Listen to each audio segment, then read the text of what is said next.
우리 하나님이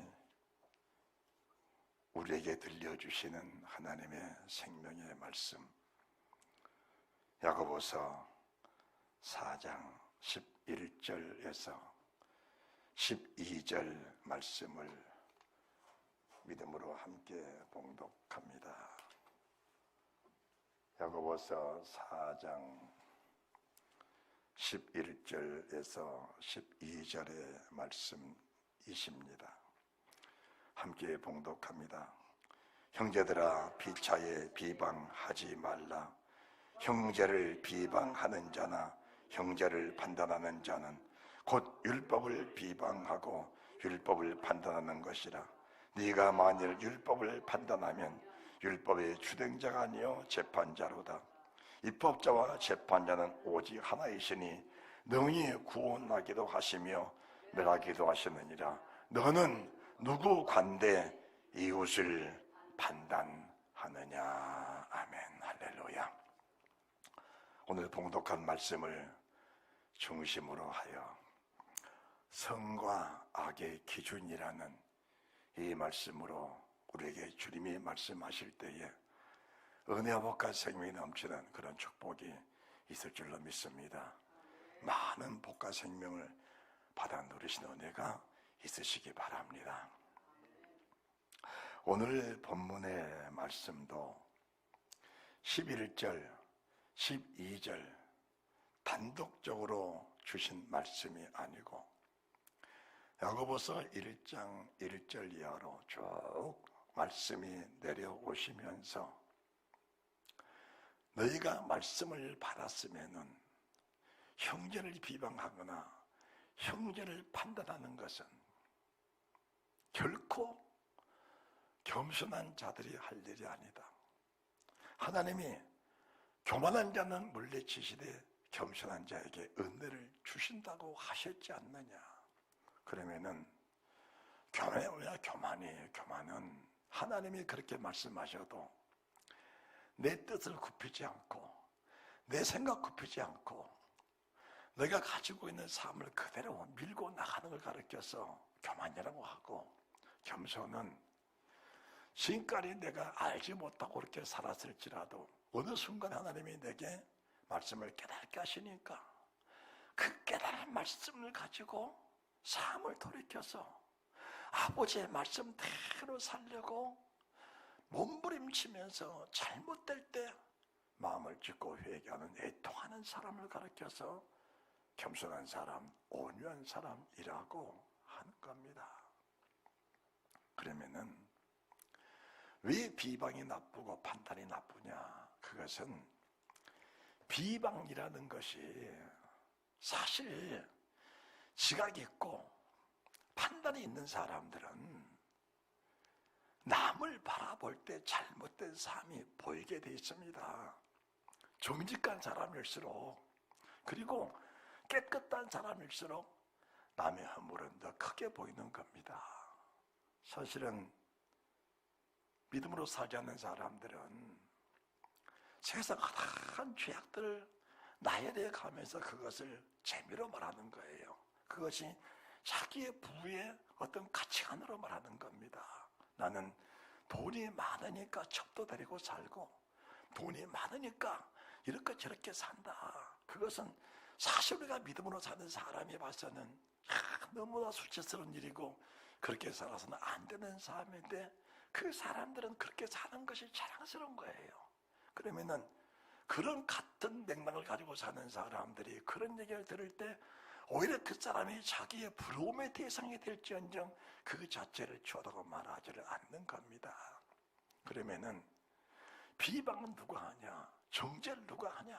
그것은 정말 교회 안에서 나는 정직하게 살고 깨끗하게 살고 의롭게 살고 진실하게 산다 하는 사람들이 남의 모습이 보이니까 그 보는 모습 그대로 말하는 걸 가르쳐서 비방이라고 하는 겁니다. 그걸 정죄라고 하는 겁니다. 그걸 판단이라고 하는 거예요. 그러면은 그 결과 뭐냐? 그 결과는 내가 지금 하나님이 앉아 계실 그 자리에 내가 앉아서 세상을 비방하고 세상을 판단하는 겁니다. 우리가 이런 근본적인 말씀들을 들춰보면서 오늘 내 삶이 치유 회복되면서 정말 무너진 내 삶, 무너진 내 믿음들, 나는 무엇이 무너졌는지, 어디서부터 믿음을 가져야 되는 것인지, 믿음의 삶을 어떻게 살면서 주님 나라로 가는 것이니 그 자체를 모르고 살면서 살아가다가 오늘 말씀을 듣고 깨닫고 보니까 내가 믿음으로 산다고 살았지만 뭔가 하나님 앞에서 바라지 못한 삶이 있었다면은 스스로 가슴을 짚고 회개하면서 내 자신을 한번 돌아볼 수 있는 그 은혜가 있게 될 줄 믿습니다. 자, 말씀을 들어가면서 요한복음 8장 1절부터 말씀을 보십니다. 요한복음 8장입니다.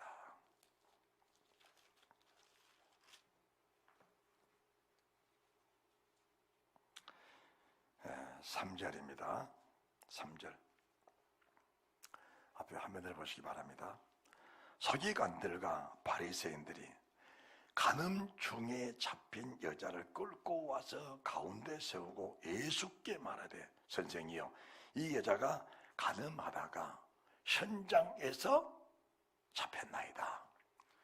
간음을 하다가 현장에서 잡혔습니다. 간음이라는 것은 남편 있는 여자가 부인 있는 남자와 함께 간음을 하다가 현장에서 붙잡힌 겁니다. 붙잡혔어요. 그래서 이 붙잡힌 연을 끌고 지금 주님께 와서 있는 사실을 그대로 지금 말하고 있는 겁니다. 없는 것을 지어낸 것이 아니고 있는 사실을 그대로 말한 겁니다. 그대로 말하면서 그 다음이 뭐냐? 모세는 이런 여자를 돌로 치라 명하였거니와 선생님은 어떻게 하시겠습니까? 모세는 이런 여자는 그냥 즉석에서 돌로 치라고 말씀하셨는데 예수님은 이 일을 어떻게 해결하시겠습니까? 라고 지금 와서 말하는 겁니다.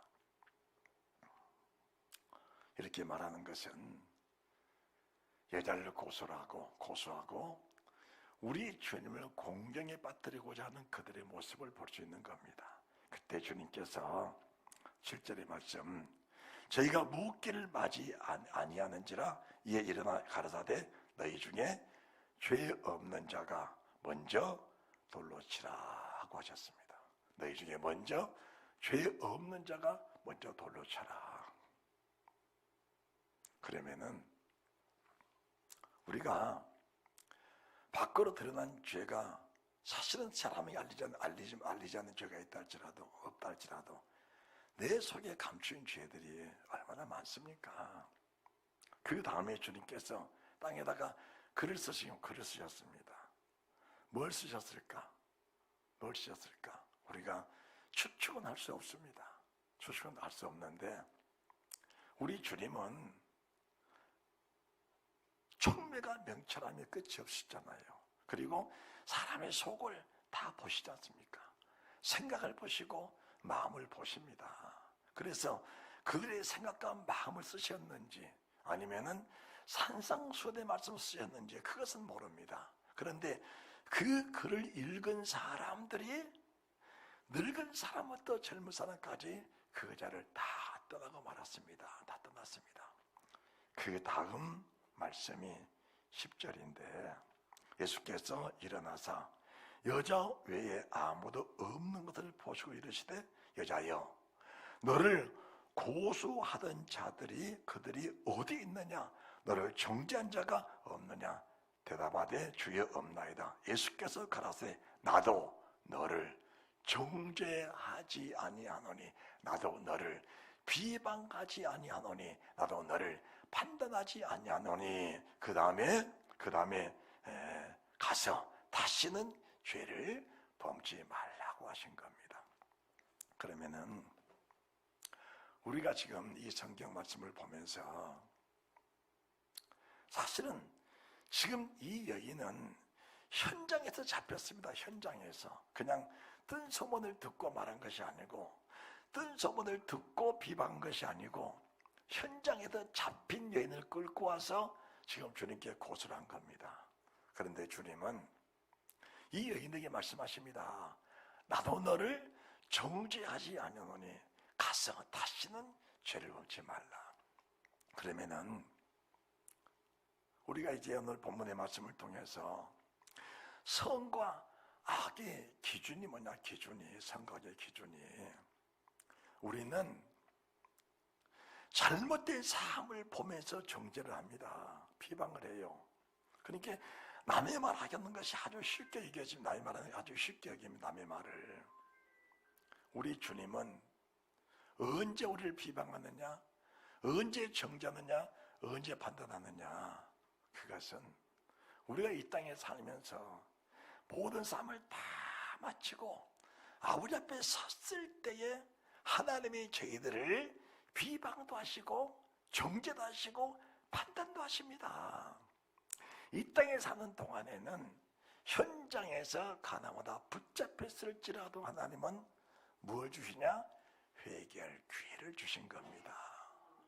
회개할 기회를 주셔요. 그러면은 회개하면 지금 현장에서 가늠한 사실을 봤던 목격한 사람들은 평생을 살면서 저 여인은 가늠하는 여자야고 정죄하고 사는데 정작 우리를 지으신 그 주님은, 나를 구원하실 주님은 회개하고 돌이켜서 합당한 열매를 맺히면 그 죄 자체를 하나님은 기억을 안 하십니다. 기억을 못 하십니다.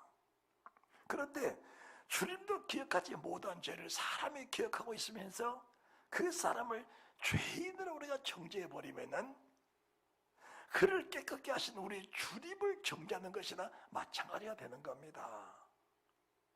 그 여인을 깨끗게 하신 우리 주님을 정죄하는 것이고 우리 주님을 비방하는 것이나 마찬가지라는 겁니다. 그래서 비방과 정죄는 사람이 하는 게 아니에요. 그 기준은 하나님께 있는 겁니다. 하나님께 있는 거예요.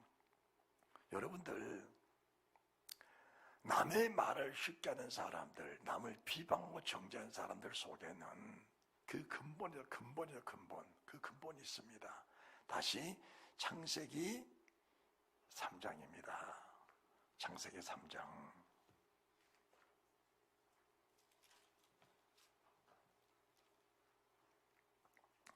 1절입니다. 창세기 3장 1절. 여호와 하나님이 지으신 들짐승 중에 뱀이 가장 강교하더라.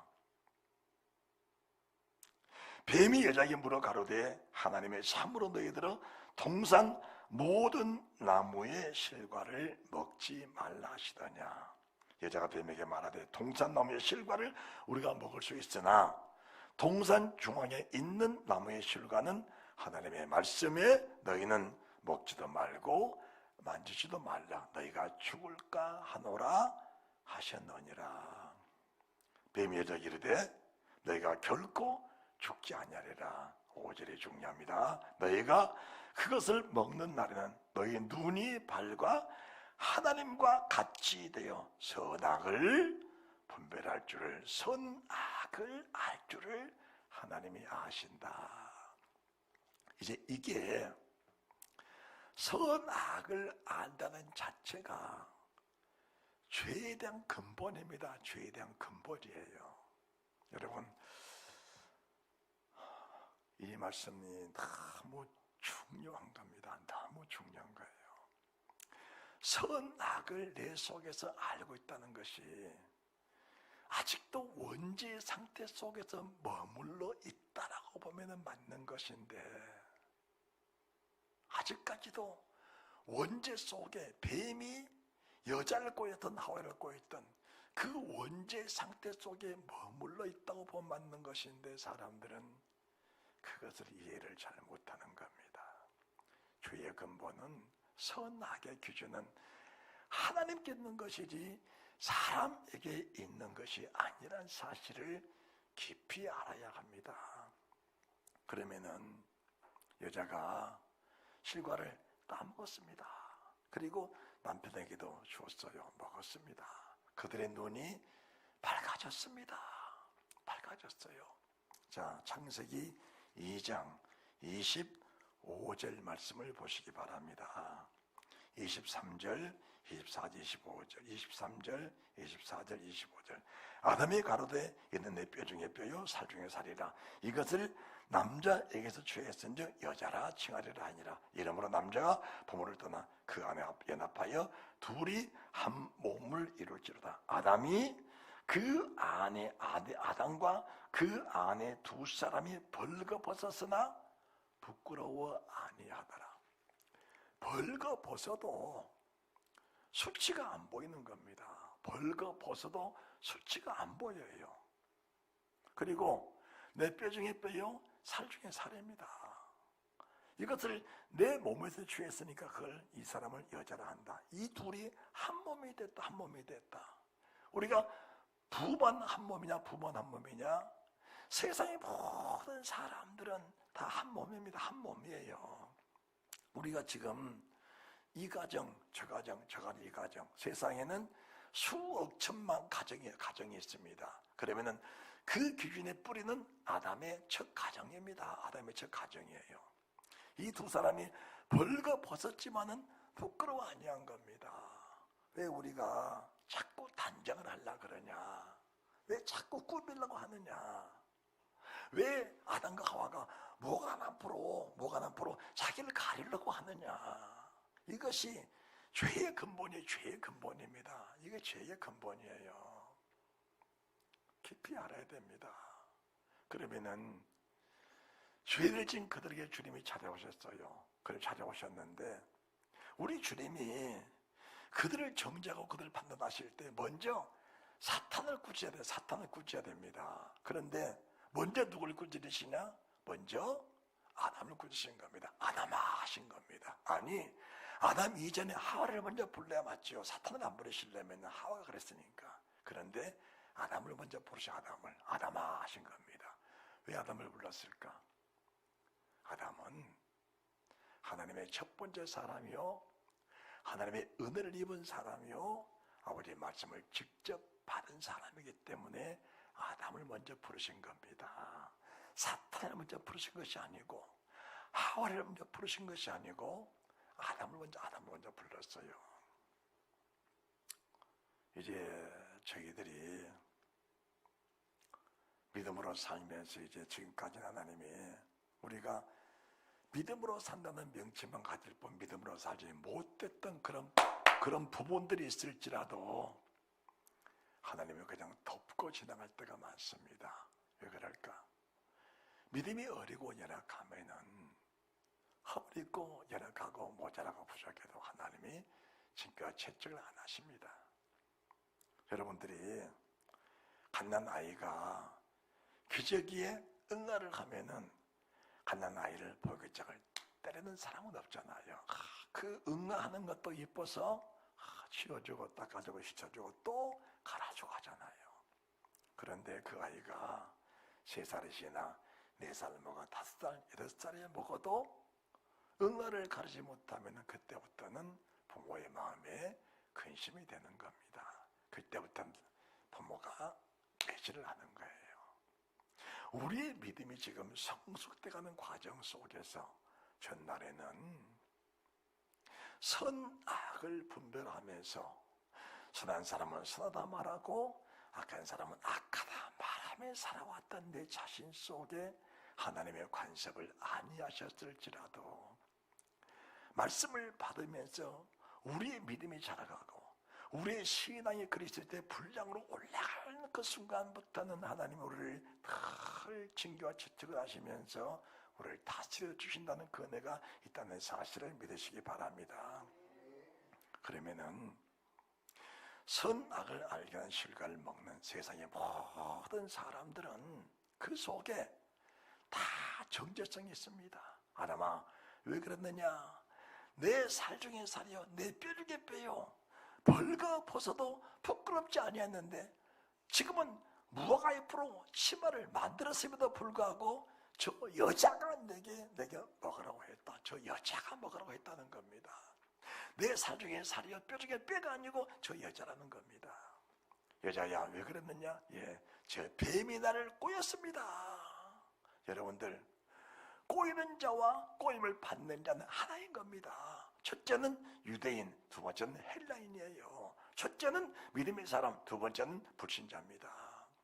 그러면은 하나님이 복을 주실 때, 은혜 주실 때는 먼저는 유대인들에게, 먼저는 말씀 받고 은혜 받은 사람들에게 먼저 은혜를 더해 주시는 거예요. 더해 주시는 겁니다. 두 번째는 믿음이 약한 사람들을 하나님 또 붙잡아 주셔요. 두 번째는. 그러니까 채찍을 먼저 맞는 것이 믿음 있는 사람들, 깨있는 사람들이에요. 저 같은 사람은 순간만 잘못해도 하나님이 정결 채찍에 여지 없습니다.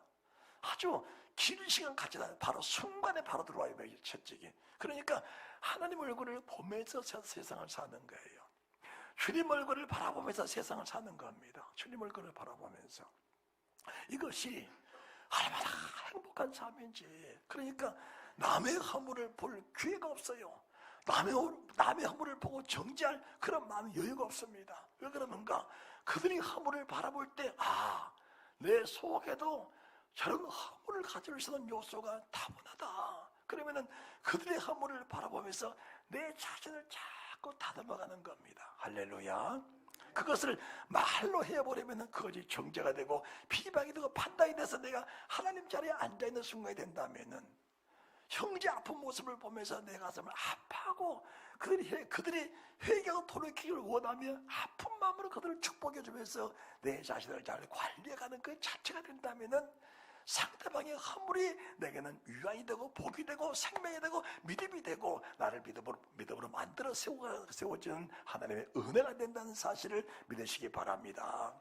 그러면서 교회의 중직이 무너질 때 그를 정죄하고 비방하는 것이 아니고 나도 넘어질 수 있다는 사실을 인정을 하면서 하나님 앞에 간절한 기도, 하나님 연약한 저도 저보다 못한 나도 넘어질 수 있사오니 하나님 나를 긍휼히 여겨 주옵소서. 그런 기도가 생긴다는 사실을 믿으시기 바랍니다. 그렇다면은 선악을 하는 과실 먹은 사람들이 세상 끝날까지 이런 비방과 판단과 정죄하면서 살면서 하나님의 자리에서 교만한 자로 남아서 결국 내가 세상을 떠났을 때 하나님의 심판 앞에 내가 서야 하는 그런 과정 속에 하나님의 심한 책망을 받고 영광의 주님 나라에서 쫓겨날 수밖에 없는 그런 상황으로 세상을 살아야 되는 것일까? 과연 치유와 회복할 수 있는 기회는 없는 것인가 하는 것을 우리가 알아야 됩니다. 과연 치유와 회복받을 기회는 없는 것일까? 그것은 아담으로부터 지었던 원죄에서 회복받는 기쁨, 원죄에서 회복받는 그 기쁨이 감격이 나를 사로잡을 때 비로소 믿음의 굳게 뿌리가 내리고 믿음의 굳은 기초가 생긴다는 사실을 믿으시기 바랍니다.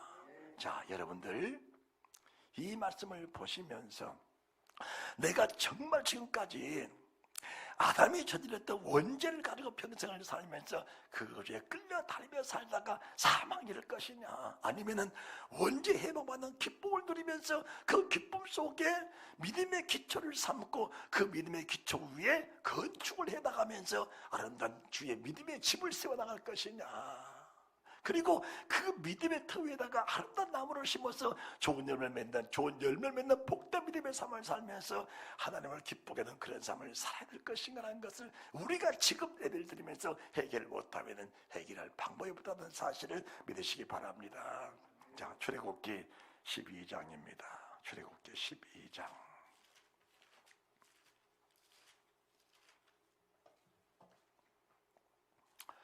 하나님이 애굽에 있는 이스라엘 백성들을 출애굽시키시려고 모세를 보내신 겁니다. 그러면은 애굽의 바로와 그 군대들은 힘이 막강합니다. 막강해요.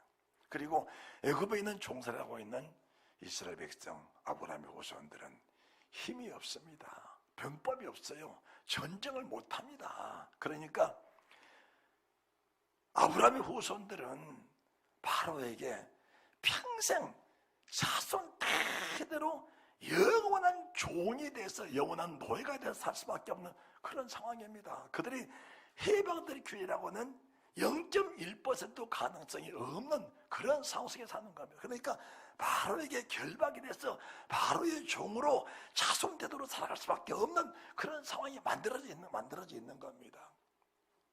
심지어 바로가 명령하는 거예요. 너희가 아들을 낳느냐? 하수에다 던져라. 여러분, 유대 민족들은 남아 선호 사상입니다. 우리나라도 몇 년 안 됐어요. 여자 선호 사상이 몇 년 안 됐어요, 지금. 옛날에 여자들이 시집 가서 아들 못 낳으면은 쫓겨났어요. 투방 맞고 쫓겨났어요. 이스라엘 민족이 그런 겁니다. 그런데 그 아들을 낳는데 그 아들을 내 손으로 하수에 던져. 그게 바로의 명령이니까 그 명령을 벗어날 수가 없는 겁니다. 벗어날 수가 없어요. 그러면은 그 하수에 던진 내 아들이 한 명, 두 명 있어요. 몇천 명, 몇백 명, 몇천 명, 몇천 명, 몇만 명이에요. 하수에 던진 아들이. 더구나 이스라엘 민족들은 생육이 중요하다 하잖아요. 생육이 중요하다. 그래도 해결 방법이 없는 겁니다. 그 말씀을 믿고 그 말씀을 듣고 출애굽기 12장 21절, 22절, 23절, 24절까지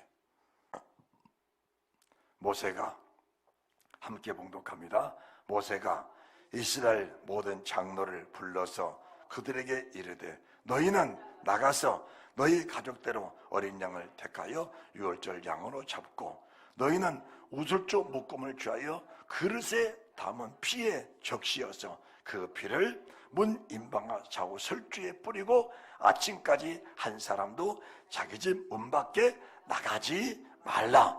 여호와께서 애굽 사람을 치러 두루 다니실 때에 문 임방과 설주에 피를 보시면 그 문을 넘으시고 멸하는 자로 너희 집에 들어가서 너희를 치지 못하게 하실 것임이니라. 너희는 이 일의 일을 필요로 삼아 너희와 너희 자손이 영원히 지킬 것이니. 할렐루야, 할렐루야.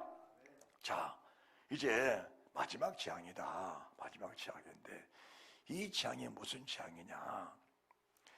애굽의 모든 집에 죽음의 사자가 다 임할 것이다. 자, 여기 보세요.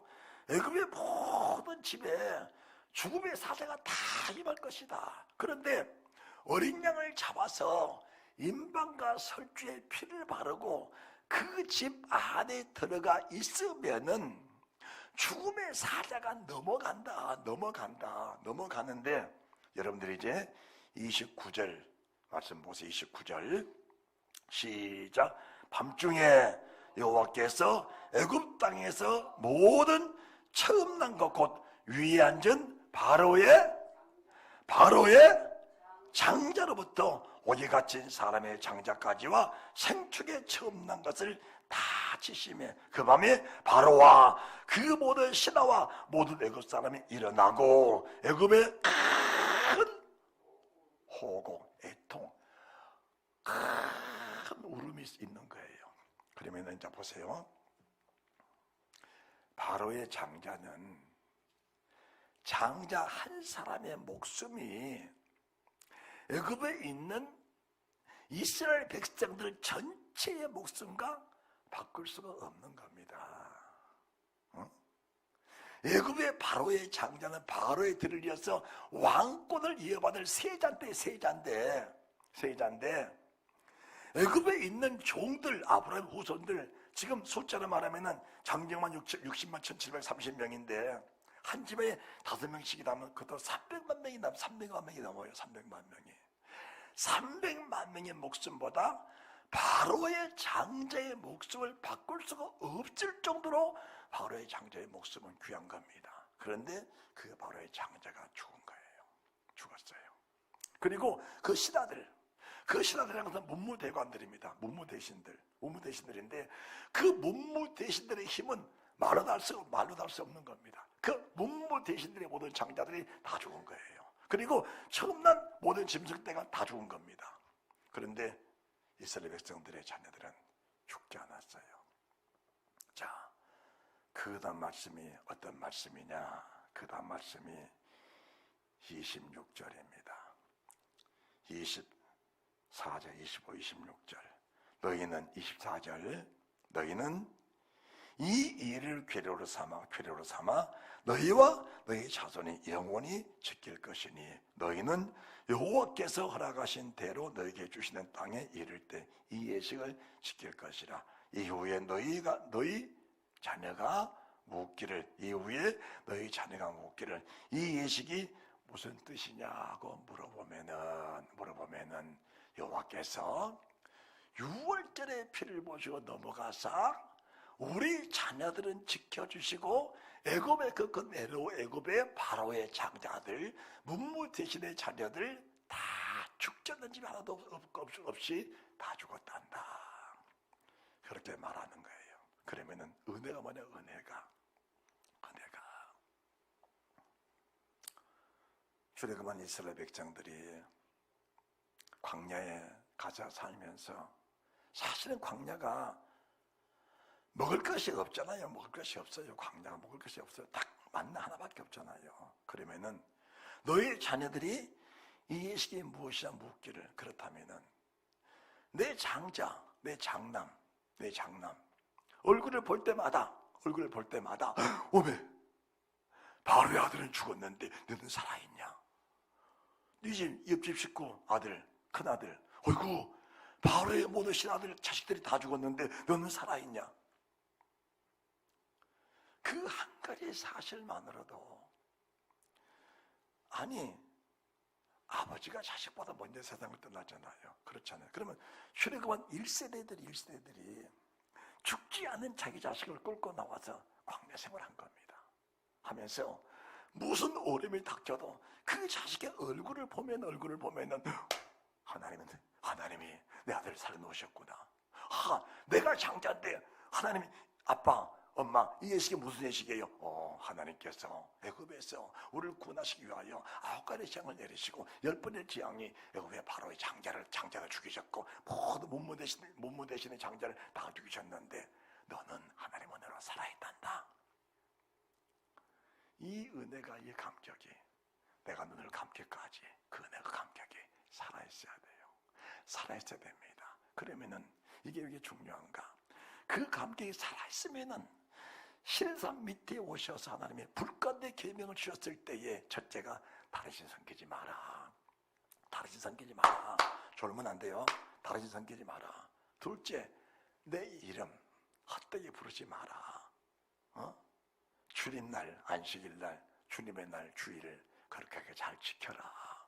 내 부모 공경하라. 살인하면 안 된다. 가늠하면 안 된다. 도둑질하면 안 된다. 허리찡가면 안 된다.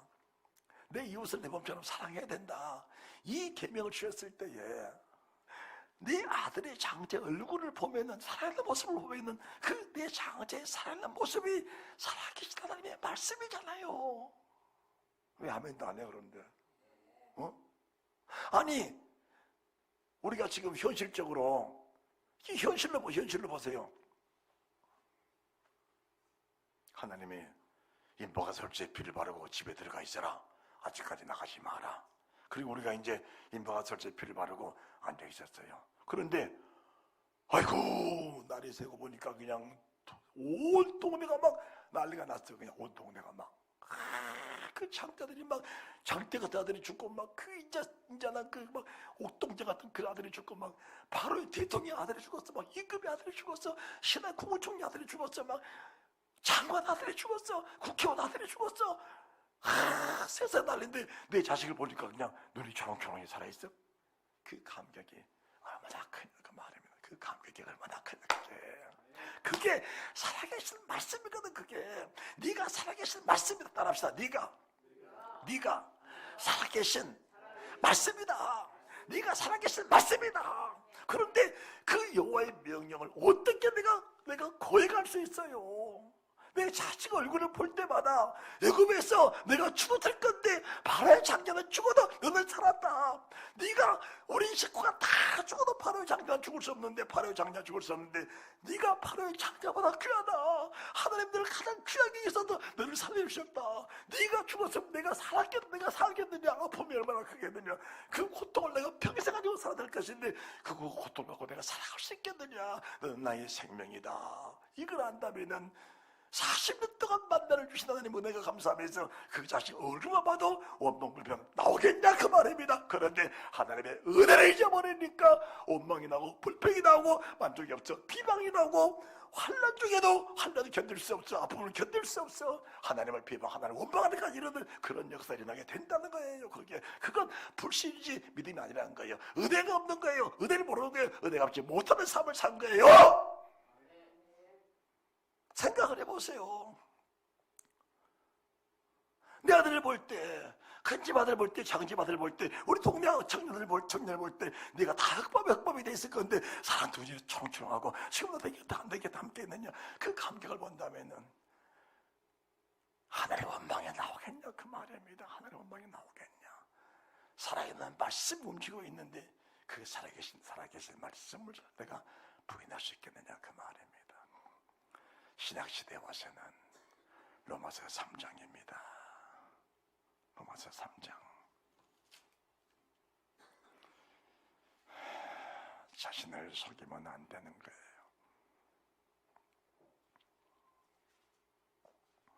23절. 로마서 3장 23절. 모든 사람이 죄를 범하였음에 하나님의 영광에 이르지 못하더니 우리가 지금 예수를 믿는 것은 하나님의 영광에 이르러서 그 영광 속에 들어가기 위해서 지금 예수 믿고 그 바쁜 일정들을 다 접고서 예배를 드리고 있는데 심집사님 그렇죠? 오늘도 지금 손님들 접대하고 손님들께 이렇게 섬기고 모셔서 이렇게 편하게 해줘야 될 그 시간에 하나님과 약속된 날이고 하나님의 계명의 날이니까 그 시간을 내서 지금 전에 와서 예배드리고 있는데 그 이유가 뭐냐? 하나님의 영광이 이르려고 영광이 구원이르려고 영원한 영생의 천국에 들어가라는데 모든 사람의 죄를 범하였음에 하나님의 영광에 이르지 못하더니 하나님의 원죄를 가지고 사는 모든 사람들은 절대로 영광에 있을 수가 없다는 겁니다.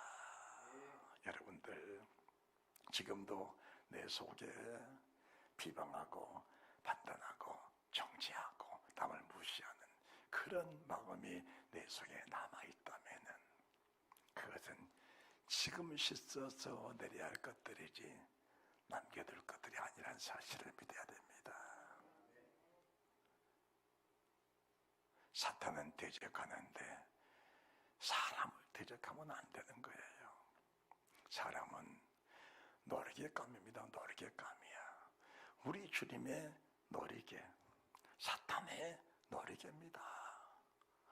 왕이 가지고 논 놀이개는 아주 값진 거예요. 그런데 천민들이 가지고 온 놀이개는 값싼 겁니다. 우리가 아무리 좋은 놀이개를 사려고 해도 비싼 건 못 사잖아요. 사탄이 가지고 논 놀이개감들은 잠깐 쓰다가 망가지고 버릴 것들입니다. 그러면은 우리를 가지고 놀아나는 사탄을 대적할 것이지 사람을 대적한 게 아니에요. 저 사람 교회에 있으면 교회가 안 돼. 아니에요. 그 사람을 가지고 노는 사탄을 대적해 사탄을 잊어버리면은 그 사람도 나보다 훨씬 좋은 사람이 된다는 사실을 믿으셔야 돼요. 여러분들 저는 그랬습니다. 신천지들아 다 내게로 와라 그랬습니다. 사람들이 신천지 출입금지 신천지 출입금지 다 무대에다 붙여놓고 신천지 출입금지 할 때 저는 신천지의 사람들아 다 내게로 와라 그랬습니다. 내게로 와라.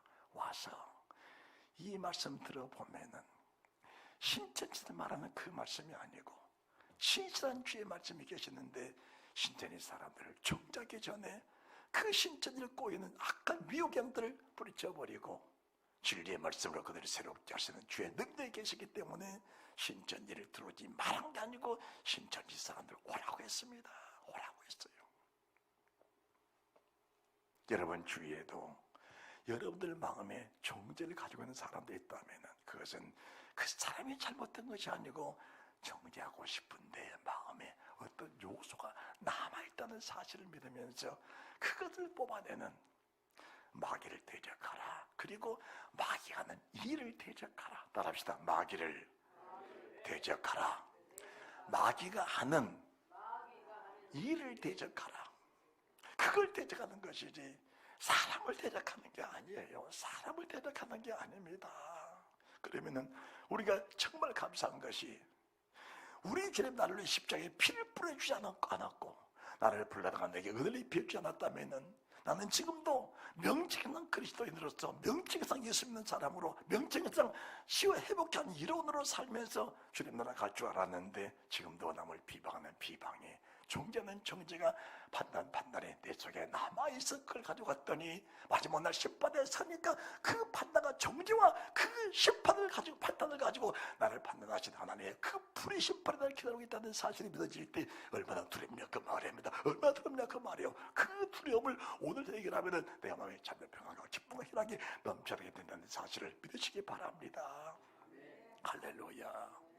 로마서 3장 4장 5장은 그 말씀이에요. 여기서 이제 해방을 받고 나면 하나님이 육신의 죄는 뭐냐?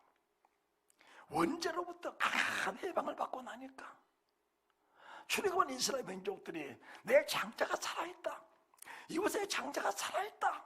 그 장자가 살아있으니까 우리가 대군이 돼서 어떤 대력도 부딪힐 수 있는 힘이 있다, 능력이 있다. 이게 믿어지니까 자고새만 만나 또 만나 40일 만날 먹었는데도 그 만날 먹음이 너무 감격해 견딜 수 없어. 아버지가 내게 무슨 말씀 하시든지 그 말씀은 짐이 부담이 아니고 그 말씀이 은혜와 생명이라는 사실이 믿어지니까 그 말씀을 먹고 힘을 얻고 늘어도 가난강에 들어가는 놀란 능력과 은혜와 믿음 그 권세가 있다는 사실을 믿으시기 바랍니다. 세상을 이길 힘이 믿음에 있는 거예요. 세상을 이기는 능력이 믿음에 있는 겁니다. 세상을 열심히 하나님의 신에 있는 겁니다. 내 장자가 살아있다 한 가지 사실을 보면서 평생을 살면서 감격하는 사람들은 절대로 말씀을 버릴 수 없는 겁니다. 말씀을 버릴 수 없는 거예요.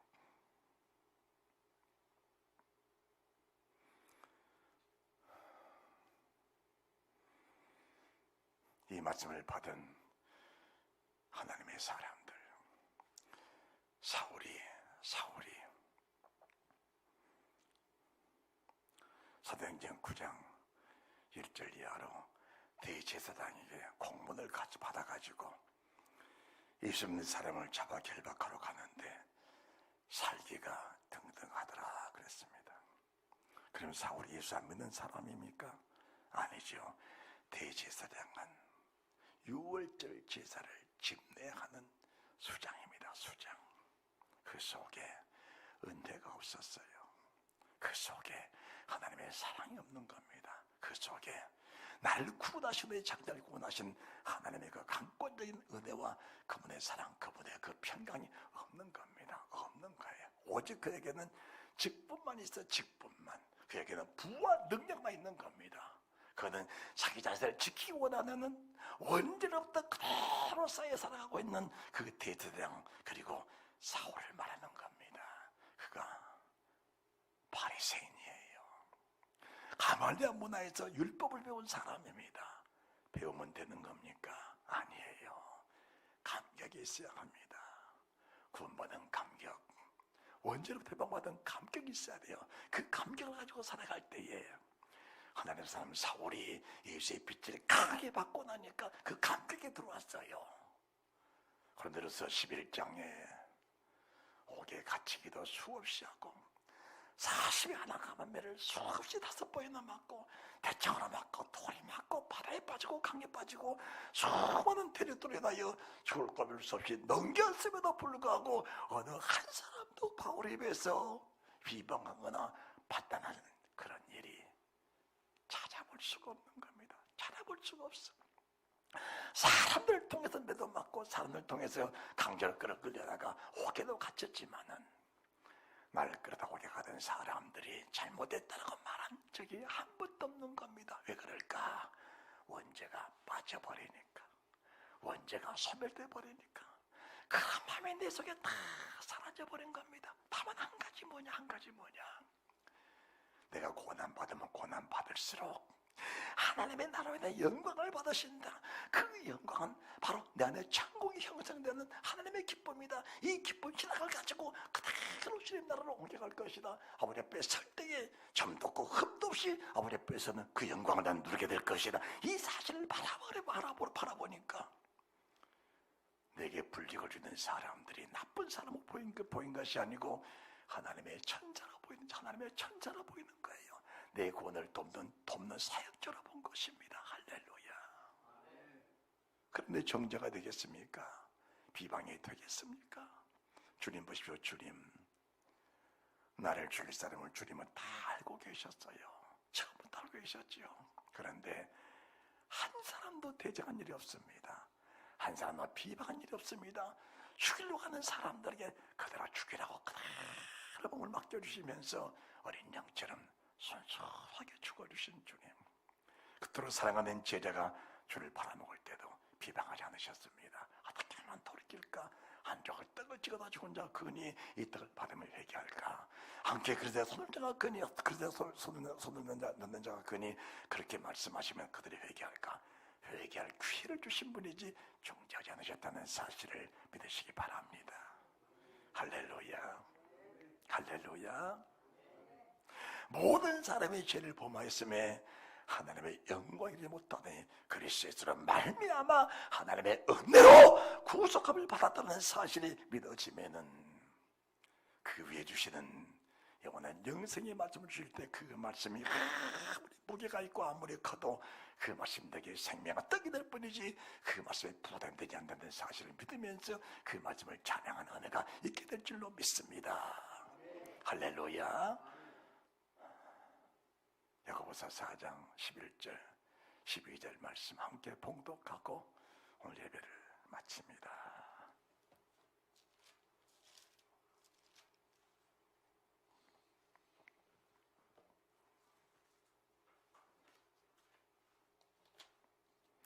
함께 봉독합니다. 형제들아, 피차에 비방하지 말라. 형제를 비방하는 자나 형제를 판단하는 자는 곧 율법을 비방하고 율법을 판단하는 것이라. 네가 만일 율법을 판단하면 율법의 준행자가 아니요 재판자로다. 율법자와 재판자는 오직 하나이시니 능히 구원하기도 하시며 멸하기도 하시느니라. 너는 누구간데 이웃을 판단하느냐. 고백합시다. 하나님, 잘못했습니다. 하나님, 잘못했습니다. 이게 뭔지 알지요? 팔이 잘못했습니다. 돌아섰어. 지난번에 잘못했습니다. 돌아섰어도 또 잘못했습니다. 하나님의 은혜를 주신 줄 믿고 감사하시기 바랍니다.